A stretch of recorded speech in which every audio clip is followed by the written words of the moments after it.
Hello everyone. आज का topic है पिट्स इंडिया एक्ट। ये मॉडर्न इंडियन हिस्ट्री जो बीए पार्ट थर्ड ईयर में चलता है पेपर, उसका टॉपिक है।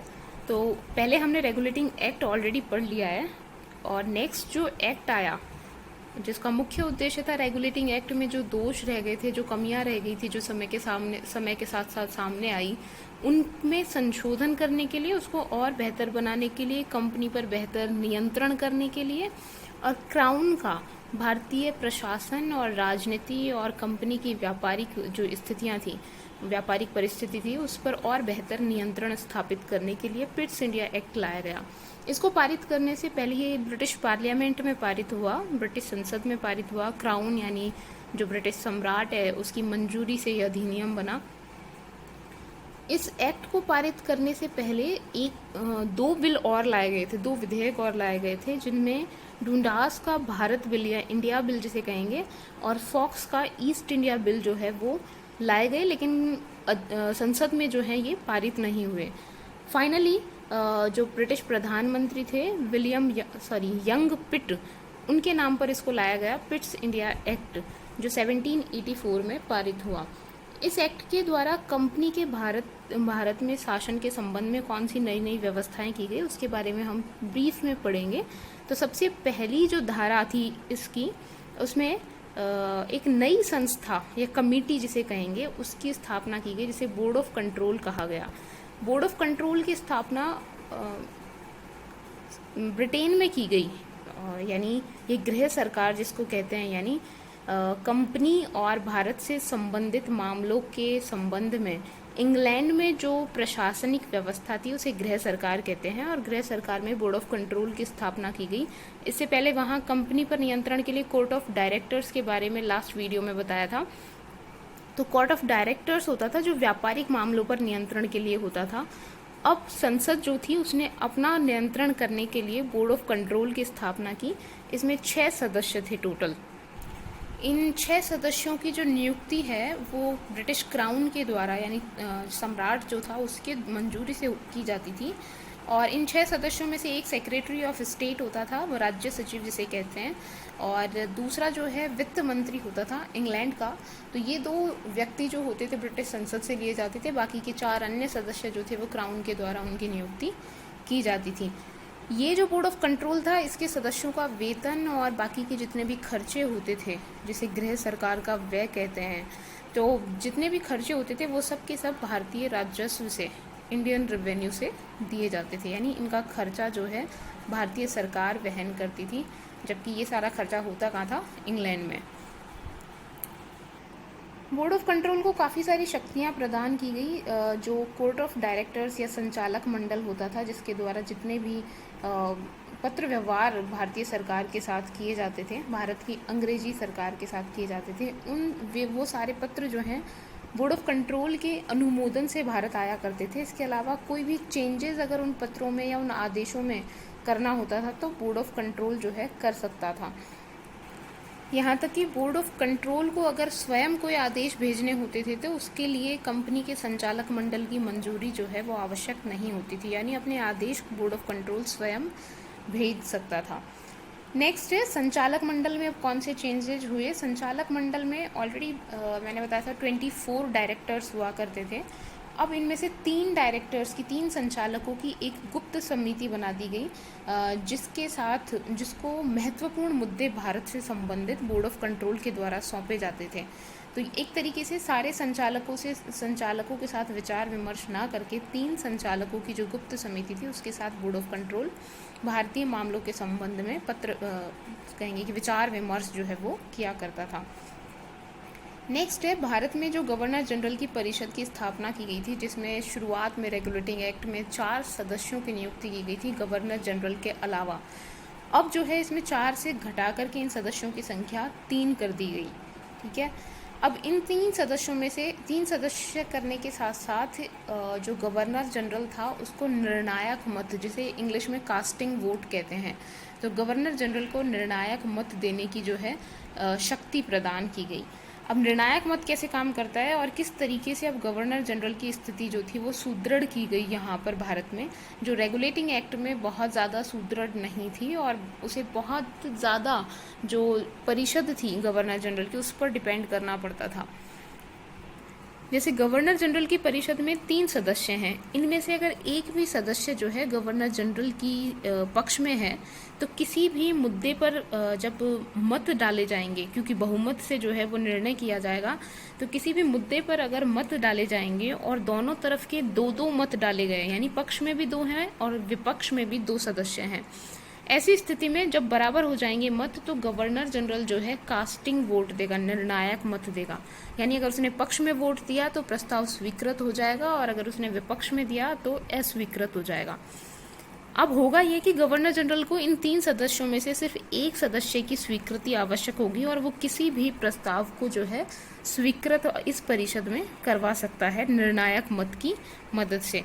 ऐसा ही होता है जब आप वर्तमान में अगर लोकसभा में जब भी वोटिंग होती है तो वहाँ भी लोकसभा का जो अध्यक्ष होता है उसको कास्टिंग वोट देने का अधिकार होता है। जैसे मान लीजिए कि पक्ष में भी 50 वोट पड़े हैं और विपक्ष में भी 50 वोट पड़े हैं, ऐसी स्थिति में जो लोकसभा का अध्यक्ष है वो क्योंकि रूलिंग पार्टी का होगा, जिस पार्टी की सरकार होगी उसका होगा और वो उस पार्टी के पक्ष में ही मत डालेगा, तो वो निर्णायक मत होता है और ऐसी परिस्थिति में जो है उस पार्टी की विजय हो जाएगी। ऐसे ही गवर्नर जनरल को भी निर्णायक मत की शक्ति प्रदान की गई। नेक्स्ट है बम्बई और मद्रास जो प्रेसिडेंसी थी, पहली बार तो इनको ब्रिटिश प्रांतों के स्थान पर प्रेसिडेंसी नाम दिया गया इस एक्ट के अंदर, और ये पहली बार था जब भारत में कंपनी के अधीन जो क्षेत्र था उसको अंग्रेजी राज्य का प्रदेश माना गया, यानी अंग्रेजी राज्य क्षेत्र माना गया। तो पहली बार वैधानिक तौर पर इन प्रदेशों को अंग्रेजी राज्य क्षेत्र में शामिल कर लिया गया। अब बम्बई और मद्रास की जो प्रेसिडेंसी थी उसको रेगुलेटिंग एक्ट के टाइम में बंगाल सरकार के अधीन रखा गया था। बंगाल के जो गवर्नर जनरल और उनकी काउंसिल थे उसके अधीन रखा गया था, लेकिन वहाँ एक शर्त जोड़ दी गई थी कि एक्स्ट्रा ऑर्डिनरी सिचुएशंस में, यानी ऐसी क्या कहेंगे इसको हिंदी में, यानी इमरजेंसी या फिर आपातकालीन परिस्थितियों में जो है उनको बम्बई और मद्रास के जो गवर्नर थे और उनकी जो परिषद थी वो स्वयं निर्णय ले सकते थे बंगाल सरकार की अनुमति के बिना भी। लेकिन इस वाले एक्ट में, पिट्स इंडिया एक्ट में जो है इन दोनों प्रेसिडेंसियों को पूरी तरीके से बंगाल सरकार के अधीन जो है वो रख दिया गया। एक और चीज़ यहाँ पर ध्यान देने की बात यह है कि ये जो एक्ट लाया गया उसमें बहुत सारी शर्तें जो हैं वो नेक्स्ट जो आने वाले भारत के गवर्नर जनरल थे, बंगाल के गवर्नर जनरल थे लॉर्ड कॉर्नवालिस, उनके लिए बहुत सी शर्तें जो हैं वो इसके अंदर रखी गई। यानी उन्होंने यहाँ आने से पहले अपनी गवर्नर जनरल की जो शक्तियाँ थी और उनकी जो पोजीशन थी, पद स्थिति थी, उसको मजबूत बनाने के लिए शर्तें रखी सरकार के सामने कि वो उसके बाद ही यहाँ पर आएंगे।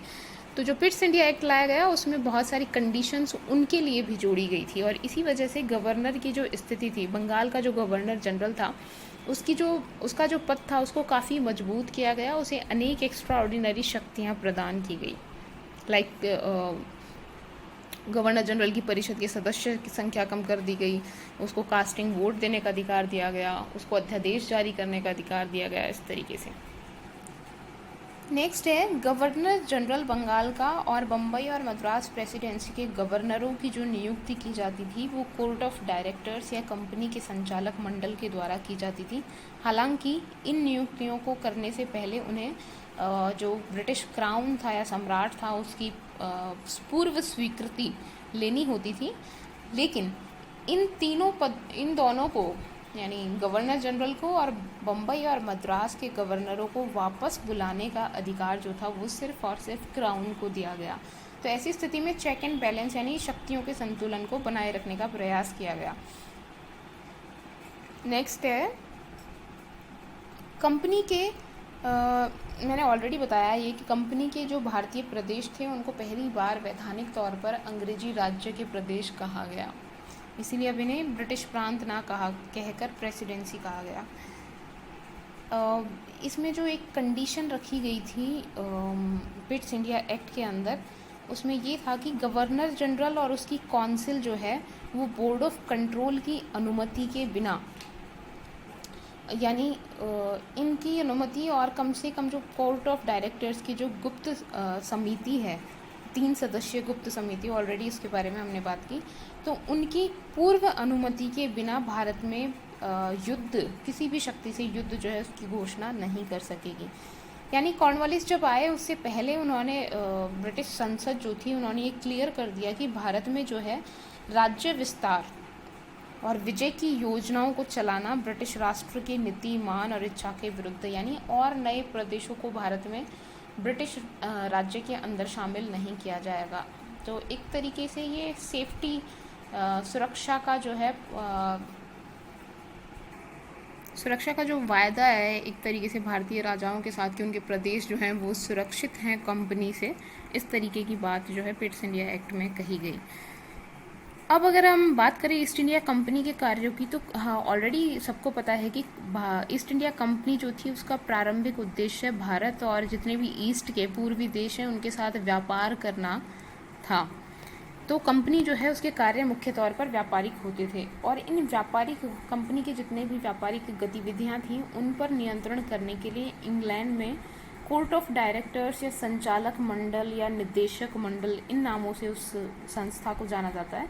तो कोर्ट ऑफ डायरेक्टर्स जो थे उसकी स्थापना की गई थी।